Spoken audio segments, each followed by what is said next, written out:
রঘুনাথ মুর্মু জানান, মহামানব বার্তা কমিটির পরিচালনায় আজ রাতুলিয়া বাজারে অল চিকি ভাষায় প্রবর্তক পণ্ডিত রঘুনাথ মুর্মুর 120তম জন্মদিবস পালিত হয়। প্রথমে আদিবাসীদের সমাজের রীতি মেনে পুজো পার্বণ করা হয়। এরপর পণ্ডিত রঘুনাথ মুর্মুর প্রতিকৃতিতে মাল্যদান করা হয়। উপস্থিত ছিলেন আদিবাসী ডেভেলপমেন্ট কালচারাল বোর্ডের চেয়ারপারসন দুলাল মুর্মু, পাঁশকুড়া ব্লকের বিডিও অমিত মণ্ডল, পাঁশকুড়া পঞ্চায়েত সমিতির সহসভাপতি সুজিত রায়, বিধায়ক প্রতিনিধি জহিরুল ইসলাম, নয়া গ্রাম পঞ্চায়েত সমিতির সহসভাপতি একাদশী মান্টি, পাঁশকুড়া পঞ্চায়েত সমিতির প্রাক্তন সভাপতি মনোরঞ্জন মালিক, কমিটির সভাপতি হারু সরেন, তারক সরেন, শ্যামল মান্টি। এছাড়াও ছিলেন বহু বিশিষ্ট ব্যক্তিত্বরা।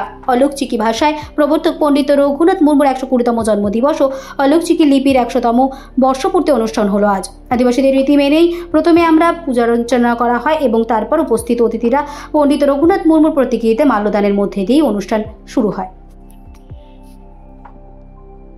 কি বলবেন আজকে? আজকে পণ্ডিত রঘুনাথ মুর্মুর 120তম জন্ম আর অলচিকি ভাষার 100তম বর্ষ। তো পণ্ডিত রঘুনাথ মুর্মুর একটি মূর্তি আমাদের এখানে আছে। আমরা যে পণ্ডিত রঘুনাথ মুর্মুর জন্মদিন পালন করলাম, সেই অনুষ্ঠানে আমাদের যেমন এসটি দপ্তরের চেয়ারম্যান ডেভেলপমেন্ট বোর্ডের দুলাল মুর্মু আছেন, পাঁশকুড়ার বিডিও অমিত মণ্ডল ছিলেন। আমরা সবাই থেকে আজকে পাঁশকুড়ার রাতুলিয়াতে পণ্ডিত রঘুনাথ মুর্মুর জন্মদিন।